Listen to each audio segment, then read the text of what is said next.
Assalamualaikum warahmatullahi wabarakatuh. Waalaikumsalam. Bismillahirrahmanirrahim. Alhamdulillahi rabbil alamin. Wassalatu wassalamu ala asyrafil anbiya'i wal mursalin sayyidina wa maulana Muhammadin wa ala alihi wa sahbihi ajma'in. Qalu subhanaka la ilma lana illa ma 'allamtana innaka antal alimul hakim. Rabbi shrah li sadri wa yassir li amri wa hlul 'uqdatam min lisani yafqahu qawli. Amma ba'd. Wallahu alim wa sepuh bin sepuh ingkang kawula mulyakaken segenap pengurus takmir masjid As-Sakinah ingkang kawula mulyakaken, hadirin hadirat sedaya ingkang kawula hormati. Alhamdulillah sejenak sasampunipun kita rehat kegiatan Ramadan Syawal dan menika saged mulai malih. Mila berhubung ini merupakan pertemuan perdana kagem kawula, senajan niki sawale pun tanggal 50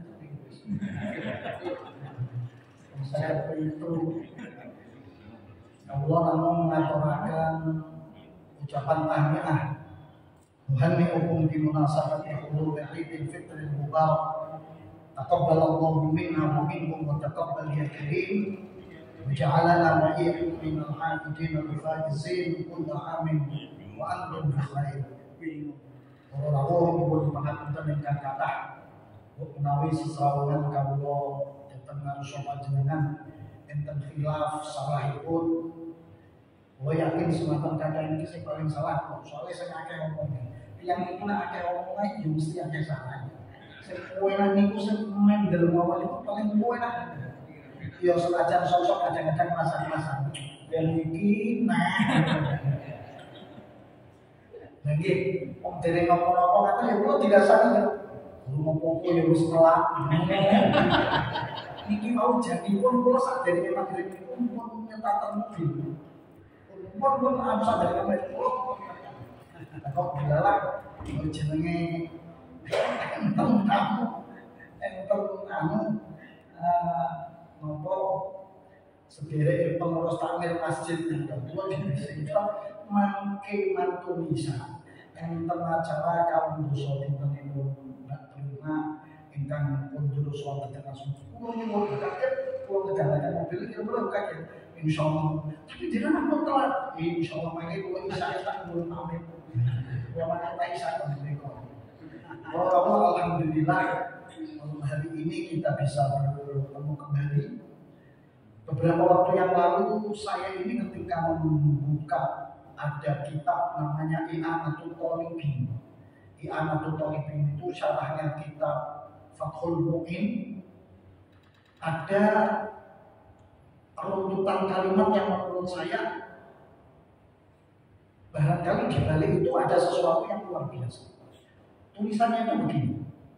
Wa sunna fi tasyahhudil akhirin du'a'un ba'dama dzikra kullu wa amma tasyahhudul awal fa yukrahu fihi ad-du'a li bina'ihi 'ala tahfif.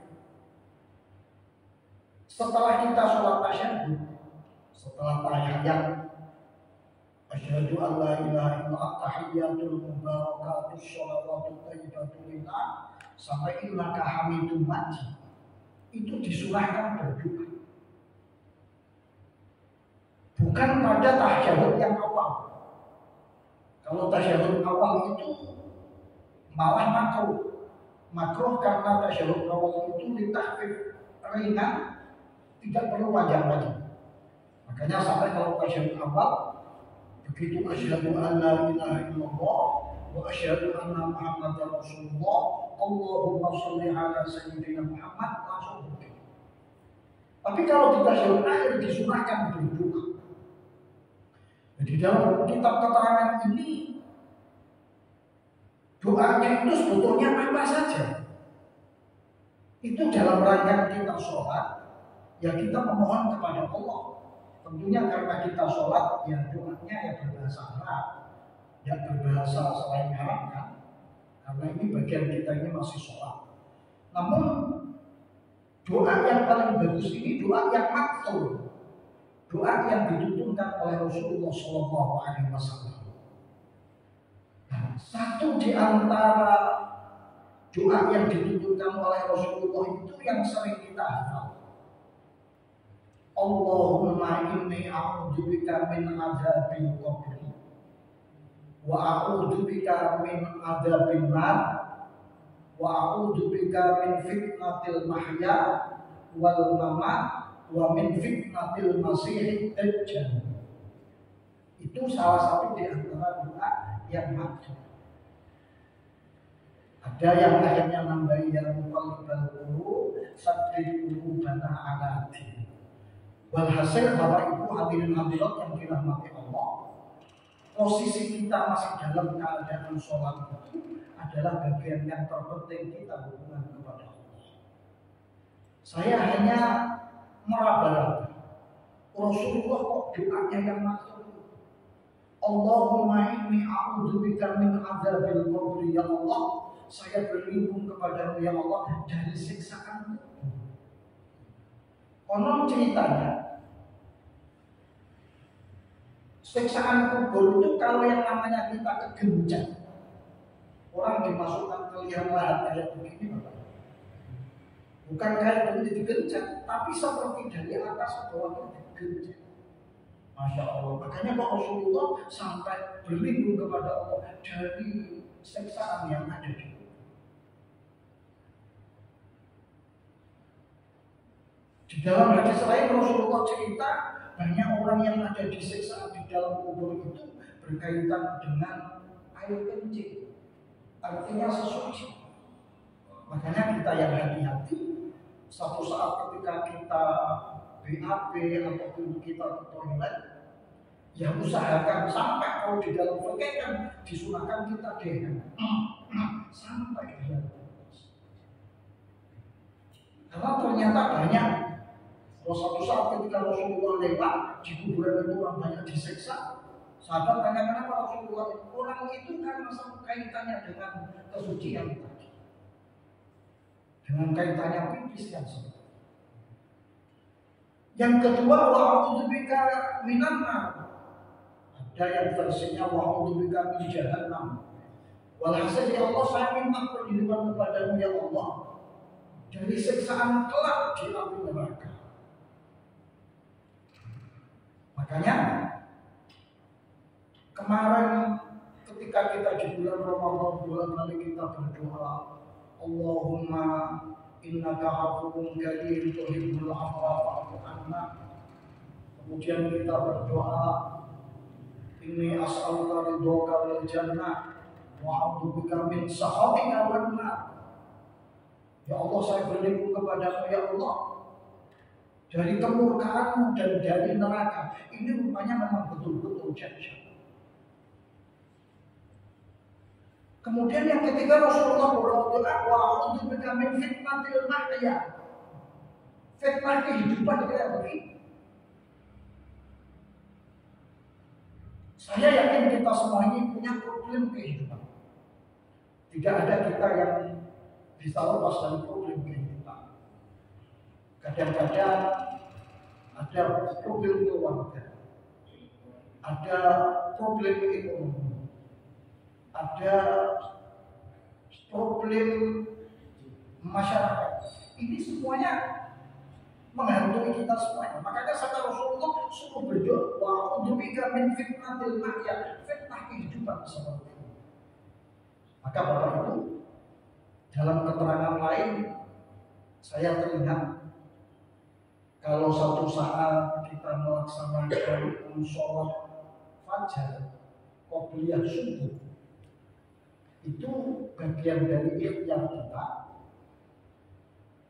Memang sholat sunnah itu normatifnya sehabis Fatihah, rakaat pertama qul ya ayyuhal kafirun, rakaat kedua qul huwallahu ahad. Tapi untuk di subuh itu tetap saja kuliah sama kuliah, namun ditambah.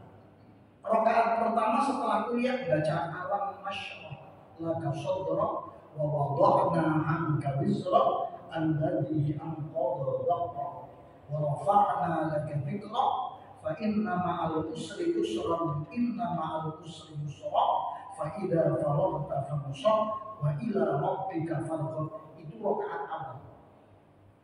Rakaat kedua setelah kita baca qul huwallahu ahad, baca alam tara. Alam tara kaifa fa'ala rabbuka bi ashabil fil alam yaj'al kaydahum fi tadlil wa arsala 'alaihim tayran ababil tarmihim bi hijaratin min sijil faj'alahum ka'asfin ma'kul. Ada keterangan man shalla rak'ataini qabla subhi bi alam wa alam. Misalnya itu orang yang sholat qobliyah subuh suratnya alam nasyrah dan alam tara. Lam tusibuhu minal fitan. Orang itu oleh Allah akan dijauhkan dari musibah fitnah. Ada lagi redaksinya man qara'a alam wa alam salima alam. Orang yang membaca alam nasyrah di rakaat pertama dan rakaat kedua alam tara, dia akan diselamatkan dari penyakit. Maka bagian dari ikhtiar kita satu saat qobliyah subuh, sholat sunnah fajar ditambahi ayat tadi. Rakaat pertama alam nasyrah, rakaat kedua alam. Ini rupanya bagian dari yang namanya fitnah kehidupan. Wa fitnatul mahya wal mamat, fitnah kematian. Yang namanya yang paling berat itu ternyata seseorang dalam mendekati detik-detik kematian. Iblis itu orang paling suka kalau dia ini bisa kok membelokkan seseorang dari iman. Dan itu paling utama. Kalau hanya sekarang biasa kamu sangat jeli, yang ngomong maghrib dan sulit enak sama itu masih tidak sebenarnya. Tapi kalau sampai ada orang dijelunturkan bisa belok, iblis itu terutama. Maka kalau iblis itu paling tidak suka kalau ada orang yang mati mendadak. Jadi ada punya upaya untuk mati. Jadi kalau ada orang mati mendadak dia tidak punya. Kalau ada orang sakit, makanya orang sakit itu kadang-kadang kayak begitu Bapak Ibu. Orang jamek, Masya Allah. Saya kemarin ceritanya silaturahmi ke Jogja Bapak Ibu. Ada saudara, saya kaget setelah sekian tahun saya tidak pernah ke sana, saya ke Jogja. Rupanya dia tidak bisa melihat. Tapi Masya Allah, saya punya pelajaran yang luar biasa. Wajahnya itu selalu senyum. Cerita dengan saya ini juga tidak melihat apa. Dia akhirnya malah memberikan untuk saya. Saya yang muda, awal itu urip dunia. Dia kalau cerita, saya selalu berdoa. Saya hanya minta inna lillahi wa inna ilaihi raji'un. Allahumma ajirni fi musibati wa khulufni khairan minhu. Ya Allah, mudah-mudahan Engkau ganti saya ini, Engkau berikan pahala dari musibah yang mengenai saya, dan Engkau gantikan yang lebih. Yang lebih kagetnya begitu saya ke sana, ternyata satu keluarga itu semuanya puasa. Yang lebih kemarin kira-kira masih Kamis Jumat Sabtu itu satu pas saya ke sana, Masya Allah. Dan orangnya makanya yang pernah kami sampaikan Bapak Ibu, benar orang-orang tua kita dulu kalau menceritakan, kalau ada keluarga kita yang dalam keadaan nazar, jangan ditinggal. Sudahlah, ada yang kadang-kadang soalnya kayak dilihatin macam-macam bukan. Ini enak aku.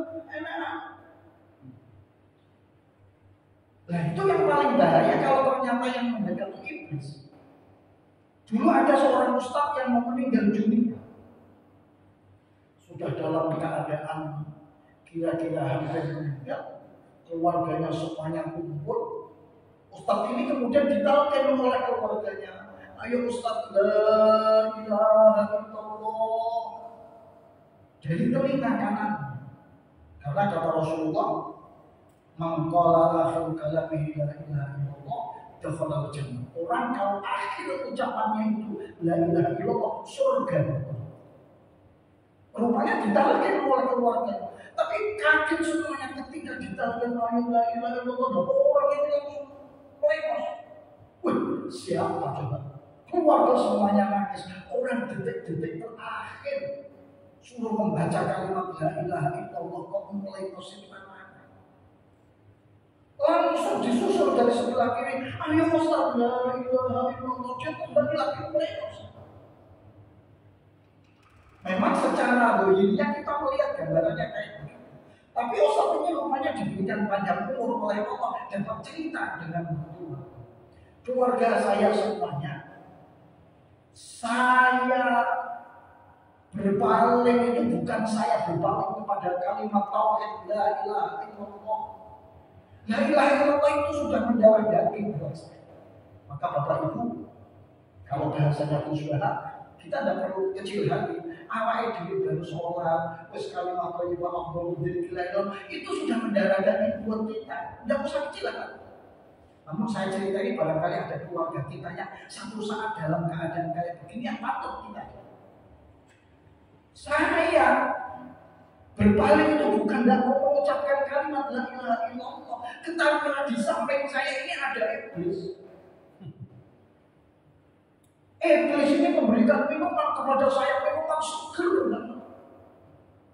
Untung saya tidak merang. Kalau saya mengadekan begini sekira-kira.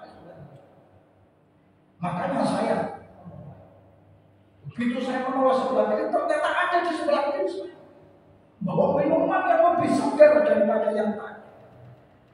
Maka ketahuilah anak-anakku semuanya, saudara-saudaraku semuanya, hati-hatilah dengan kalimat thayyibah la ilaha illallah. Peganglah. Tapi kita patut bersyukur, alhamdulillah, setiap saat ketika kita berzikir, aku berzikir la ilaha illallah, itulah yang mudah-mudahan sudah itu bagian dari fitnah yang benar. Yang terakhir kata Rasulullah, wa min fitnatil masiihid dajjal. Mudah-mudahan apa itu tidak menangi dajjal. Ini kadang-kadang lain. Betapa beratnya menghadapi zaman akhir. Walhasil ternyata dari keterangan ini amatlah berharga buat kita semuanya. Yang namanya di dalam sholat kita selalu berlindung kepada Allah dari siksaan kubur, dari siksaan neraka, fitnah kehidupan, fitnah kematian, dan fitnah dajjal. Makanya kemudian para alim ulama itu begitu kita assalamualaikum warahmatullahi, assalamualaikum warahmatullahi, astagfirullahaladzim. Ini terkadang maksud sebetulnya kita ini pakai istighfar di sholat kita masing-masing. Haram itu kadang-kadang tidak ingat apa-apa di luar sholat, tapi begitu Allah Akbar itu ingatkan segini, itu kadang-kadang jadi yang lain. Makanya Abu Sufyan itu konon ceritanya iblis itu yang mantel dengan saya. Orang yang mau sholat bismillahirrahmanirrahim, qul a'udzu birabbin nas, malikin iblis, aku mesti disalahkan. Makanya Abu Sufyan enggak mau ucap itu dulu, tapi Pak istighfar dulu. Astagfirullahaladzim, astagfirullahaladzim. Karena istighfar itu bagian terpenting dari kehidupan. Dalam Al-Quran memang versinya macam-macam. Dan itu semuanya baik, dan itu semuanya benar, semuanya ada bersama. Mulai astaghfirullahaladzim, alladzi la ilaha illa huwal hayyul qayyum wa atubu ilaih. Saya istighfar dan saya tobat kepada Allah. Ada yang versi senangnya pakai Astaghfirullahaladzim li wali walidayya wali ashabil huquqil wajibati alayya wali jami'il muslimina wal muslimat wal mu'minina wal mu'minat al ahya'i minhum wal amwat. Kita sadar kesalahan kita itu bukan kadang-kadang kesalahan personal. Kita banyak salah dengan orang yang punya hak orang lain, hanya orang lain yang kita ambil. Makanya di tempat itulah kita beristighfar, ya Allah, saya beristighfar kepadamu, kepada orang tua kami, kepada orang-orang yang punya hak yang pernah kami rampas. Ini kan bagian terpenting. Karena kadang-kadang kita ini lupa, kadang-kadang kita lupa. Yang pernah kita sakiti yang bersangkutan sudah meninggal dunia, kita dapat kesempatan untuk minta maaf lagi. Makanya jadi karena li wali walidayya wali ashabil huquqil wajibati alayya, orang-orang yang berhak punya hak. Ada lagi yang senangnya pakai sayyidul istighfar. Saya kalau memang di Masjid Nurul Falak, saya pakai tiga-tiganya. Karena kebetulan tiga-tiganya itu disebutkan oleh ustaz-ustaz yang berbeda. Nah, saya tinggal yang Quran saja. Itu enak dalile, itu kita ada yang tiga semua. Pakainya apa? Sayyidul istighfar. Allahumma anta rabbi la ilaha illa anta khalaqtani wa ana 'abduka wa ana 'ala 'ahdika wa wa'dika mastata'tu a'udzu bika min syarri ma shana'tu abu'u laka bi ni'matika 'alayya wa abu'u bi dhanbi faghfir li fa innahu la yaghfiru dhunuba illa anta. Itu malah ada hadis yang diceritakan oleh Syaddad ibni Aus. Syaddad ibni Aus ini pernah cerita Rasulullah SAW itu anugerah sayyidul istighfar ayyaqul al-abdu Allahumma anta rabbi ila akhir.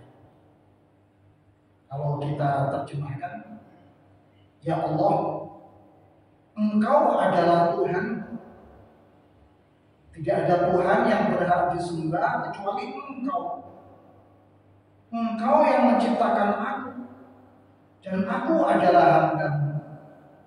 Aku menetapi perjanjian-Mu dan janji-Mu sesuai dengan kemampuan-Mu. Aku berlindung kepadamu dari keburukan perbuatan-Mu.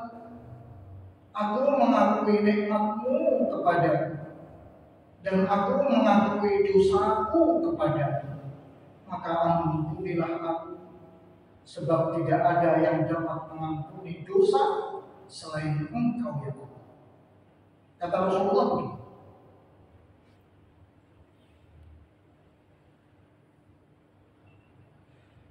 man qalaha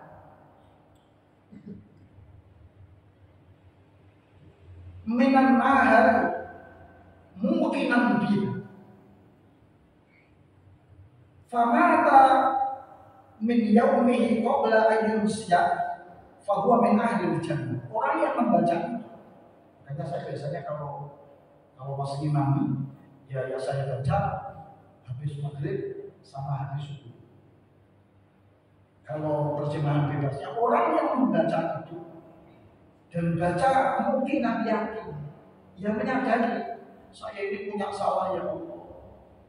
Engkau sebetulnya akan telah memberikan nikmat yang banyak kepadaku. Dengan keyakinan kalau itu memang betul-betul kesalahan kita. Maka kata Rasulullah, orang yang membaca di petang belum sampai pagi orang itu meninggal, orang itu ahli jannah. Orang yang membaca pagi belum sampai petang kok meninggal dunia, orang itu ahli jannah. Makanya sebagian ada yang senang membacakan sayyidul istighfar ini, Allahumma anta rabbi la ilaha illa anta khalaqtani wa ana 'abduka wa ana 'ala 'ahdika wa wa'dika mastata'tu A'udzu bika min syarri ma sana'tu abu'u laka bi ni'matika 'alayya wa abu'u bi dhanbi faghfirli fa innahu la yaghfiru dzunuba illa anta. Istighfar punya keistimewaan yang luar biasa. Bapak Ibu, kalau kita membaca Al-Quran surah Nuh, ini ada kisah Nabi Nuh itu Masya Allah luar biasa. Saya bacakan ayatnya. Inna arsalna Nuhan ila qaumihi an anzir qaumaka min qabli an ya'tiyahum 'adzabun alim. Kata Allah, saya ini mengutus kepada Nabi Nuh. Nabi Nuh oleh Allah diperintahkan untuk memberikan peringatan kepada umatnya sebelum datangnya azab Allah. Modelnya umatnya Nabi Nuh itu semuanya lebih total. Nabi Nuh itu Masya Allah termasuk ulul azmi. Beliau berdakwah itu sampai 950 tahun. Makanya orang berdakwah itu bukan dilihat hasilnya kayak apa, bukan hasil, tapi dilihat payahnya. Nabi Nuh itu sampai 950 tahun, tapi yang ikut hanya beberapa gelintir manusia. Sampai Allah menyuruh Nabi Nuh perintah. Akhirnya ya karena sebatas kemampuan Nabi Nuh hanya matur kepada Allah. Ya Allah, saya sudah bilang kepada umatku, ya qaumi, inni lakum nadhirun mubin. Wahai kaumku, sungguh aku ini adalah seorang yang memberikan peringatan kepadamu. Saya harus kabari pojokmu. Ana abudullah wattaqu wa atii'u. Ayo takutlah kepada Allah, menyembahlah Allah, dan ikutilah aku. Kata Nabi Nuh kepada kaum, yaghfir lakum min dhunubikum wa yu'akhirukum ila ajalin musamma. Inna ajalallahi idza jaa'a la yu'akhkharu wa kuntum ta'lamun. Niscaya Dia Allah akan mengampuni sebagian dosa-dosamu dan menangguhkanmu, yaitu memanjangkan umurmu sampai pada batas waktu yang ditentukan. Sesungguhnya ketetapan Allah itu apabila telah datang tidak dapat ditunda seandainya kamu minta. Ayo wis kok manut ora sama. Nabi Nuh itu buat kapal, diberitahu sama Allah. Nabi Nuh buat kapal. Lewat itu kadang-kadang kau nih ngomong takut karuan ngomong orangnya ngomong jadi semua ada saja. Bahkan tidak hanya itu, sampai yang namanya manusia kadang-kadang ada terbatas.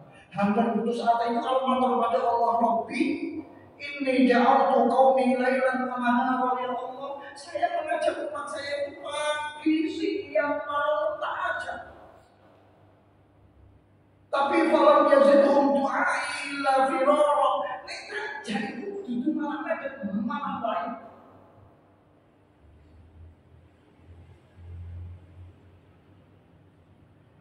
Bahkan wa inni kullama da'awtuhum liyaghfira lahum ja'alu asabi'ahum fi adanihim wastaghshaw thiyabahum wa asarru istikbara. Anak, kalau saya ngomong telinganya itu ditutupi, bajunya itu tutupi wajah. Sudah ya Allah, saya sudah ikhtiarkan. Thumma inni ja'altuhum jihara. Saya modelnya sudah memberitahu mereka dengan terang-terangan, dengan kalem, sudah dengan berbagai macam. Nah, ada kalimat yang buat kita ini bagian terpenting wahyu yang diberikan Allah kepada Nabi Nuh. Kata Allah kepada Nabi Nuh, sampaikan kepada umat, istaghfiru rabbakum innahu kana ghaffara. Perintahkan mereka semuanya untuk istighfar kepada Allah. Sungguh Tuhan kalian itu Maha Pengampun. Orang kalau istighfar diberikan keistimewaan oleh Allah, yursilis samaa alaikum midrara. Sudah. Nek sampeyan kalau istighfar jam 10 kalau Gusti Allah di 10 udah gimana terus. Kalau hujan ini terus semua tumbuh-tumbuhan ini akan subur semua. Ini untuk kita rezeki. Makanya termasuk bagian dari fungsi istighfar satu mendatangkan rezeki. Wa yumtitkum bi amwali wa banin. Sama Gusti Allah ditambahin rezeki anak, harta benda melimpah sudah. Kata kuncinya adalah istighfar kepada Allah Subhanahu wa Ta'ala. Makanya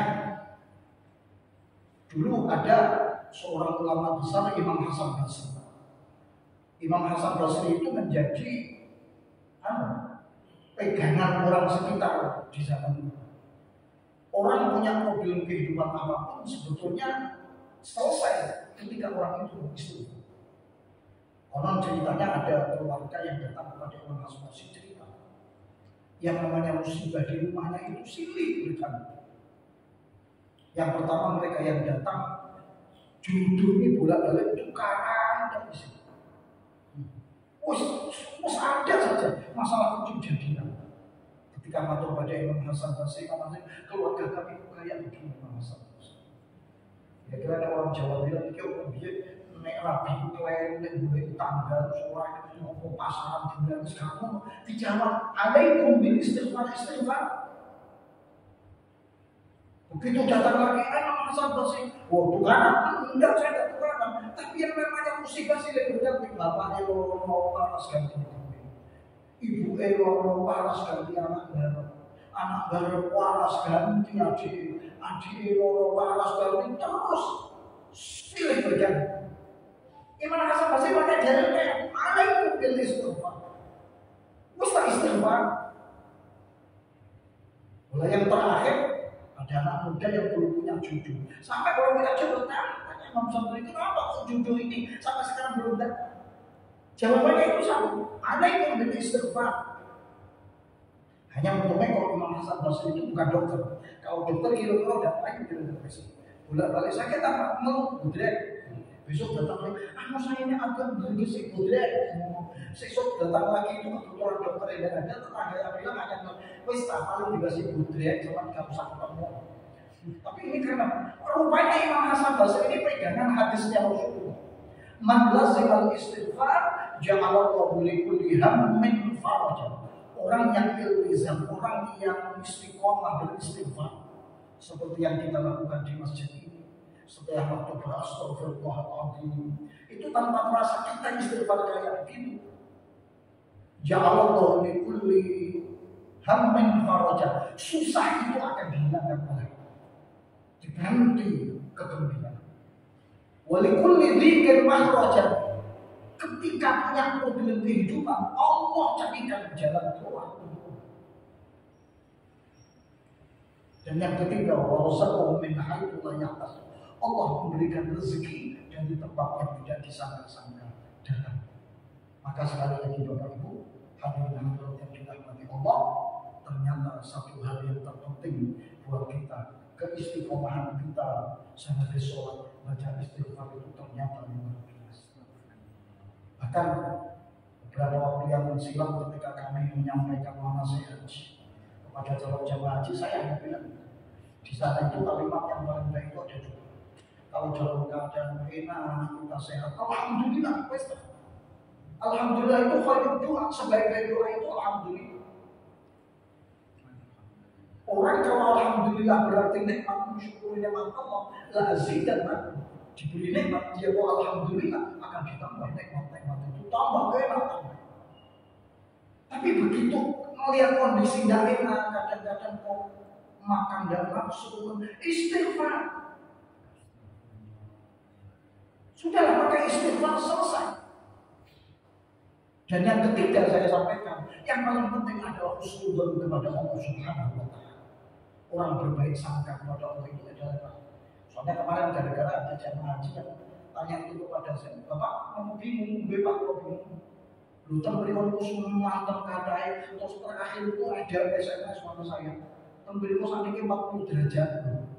Misalnya mau bingung, 40 derajat. Dan yang memberitahu ini baru hari ini, kira-kira nanti Bapak pas kesini kira-kira sampai 50 tahun. Saya hanya menyampaikan, Bapak Ibu tidak usah khawatir. Dulu itu saya teringat ada dialognya Gus Dur itu cerita Gus, jangan kue enak itu jawabannya Gus Dur itu sama. Gak usah mikir sing duduk urusan diri. Suhu itu kan bukan urusan apa diri, kalau suhu hujan panas itu kan bukan urusan. Gak usah mikir, Pak. Akhirnya saya ceritakan, saya dulu ketika berangkat ke bulan Januari, musimnya gini. Sampai ada jamaah itu yang kasihan kepada saya ke rumah nasi sweater. Ustaz, barangkali nanti di sana agak dingin, Ustaz. Ya Allah, terima kasih. Sweater itu saya masukkan kokong, mulai berangkat sampai pulang itu yang saya makan. Saya tidak pernah melihat film belajar. Loh, kadang-kadang kita ini mau gara-gara ini gitu. Ya Allah, nanti sana. Wah, enak nanti kita. Tidak usah mikir, itu kan urusannya sama. Nabi Ibrahim saja ketika mau dihancurkan sama Raja Namrud, dimasukkan ke api. Sifatnya api itu panas. Tapi Nabi Ibrahim sadar, Raja Namrud, saya, api itu miliknya Allah. Yang paling benar, dia minta kepada Allah. Ya Allah, saya mau dimasukkan oleh Raja Namrud ke api itu. Ya Allah, selamatkan, selesai.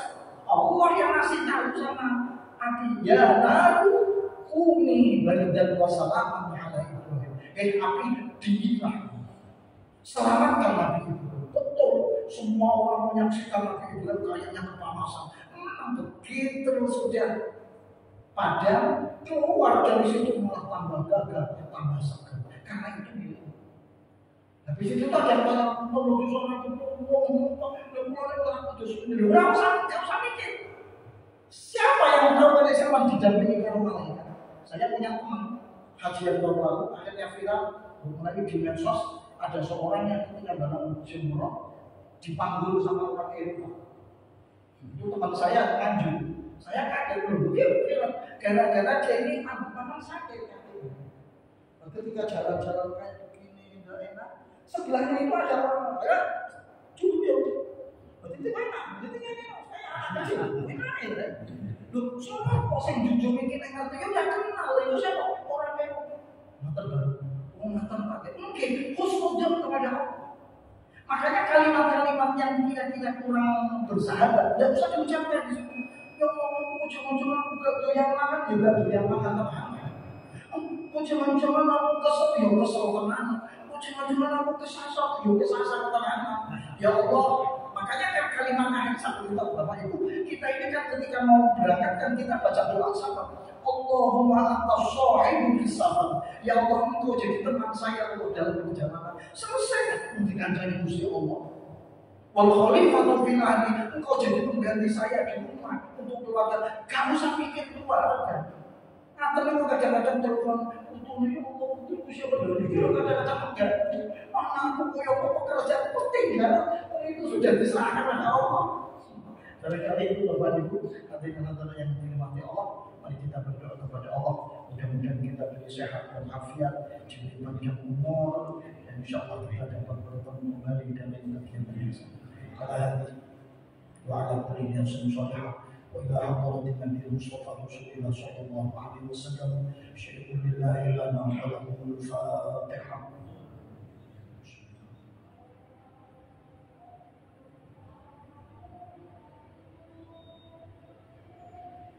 بسم الله الرحمن الرحيم الحمد لله رب العالمين اللهم صل وسلم وبارك على سيدنا محمد وعلى آله وصحبه أجمعين.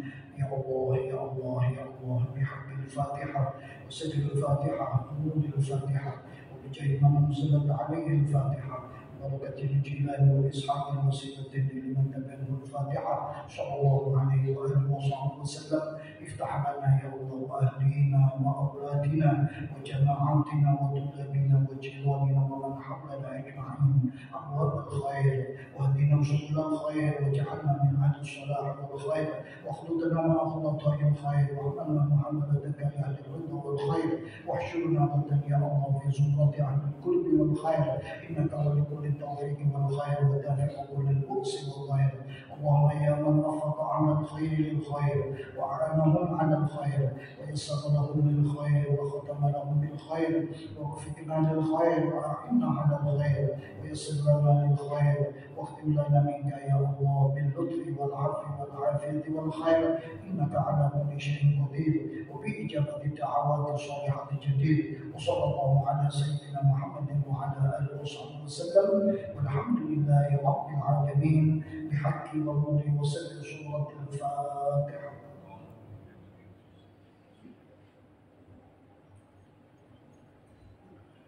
أجاب الله وإياكم أجمعين. السلام عليكم ورحمة الله وبركاته. Waalaikumsalam warahmatullahi wabarakatuh.